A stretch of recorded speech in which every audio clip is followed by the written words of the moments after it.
So let's first, since we are dealing with some data, let's look into some data. Okay, some data at first. Let's say I take this data of this horse and this music audio signal and this revenue budget and all these things for a company. Now, if I ask you the simple question that find the pattern in this data, what is your answer? Anyone? What is your answer?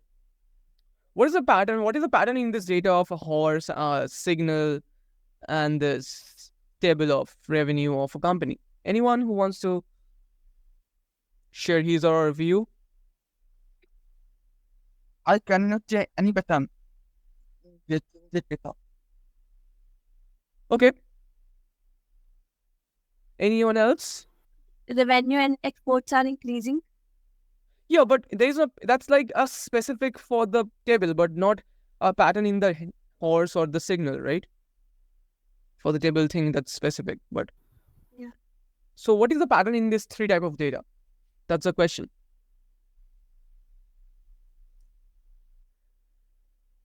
The answer is that there is no pattern, and hence, just if I give you a single set of data, it doesn't make sense, right? Is it all clear to you? If I just give you data, if I give you pictures of a banana and a moisturizer and a horse and this revenue table and this signal or an audio and random music, it will not make at all any sense, right? So data, just data, the information alone is useless. It's of no use. And I have given you an example, right? Yeah, your data in front of you, but you cannot find any pattern. So this is something you should take away from this. The data alone is powerless. It has no power. But what has power?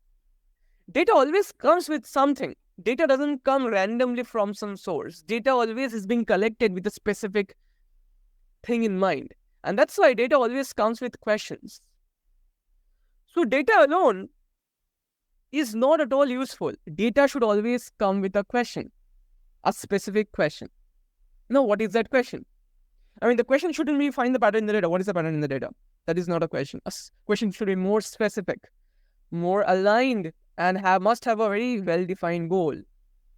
And this is how we solve any data science problem. First, we have a question.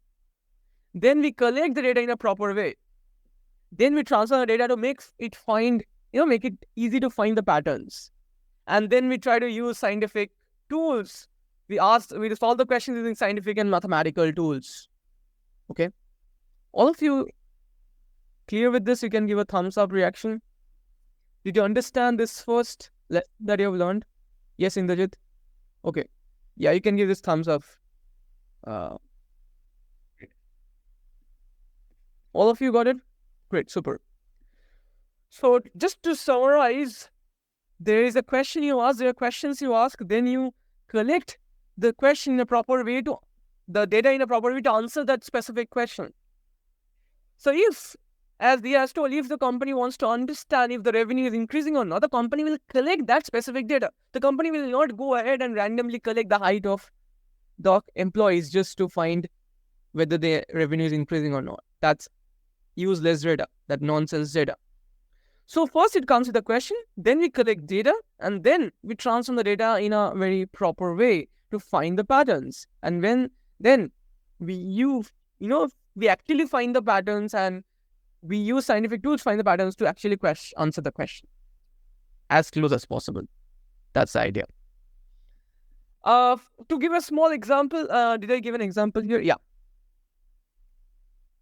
For a small example, if the scientific community, let's say how Boyle's law was discovered. If a scientific community ask, is there a relationship between pressure and volume? If, let's say a chemist or physicist ask it, the famous Boyle's law.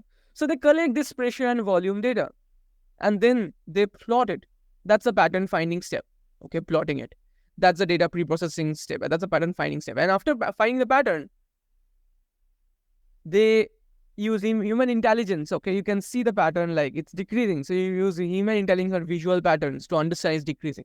And they can also mathematically Theta model. That's artificial intelligence model. Okay. But human intelligence means, I will come to that later on, but human intelligence means you just see it and you observe it, or you feel it and you get to know the relationship.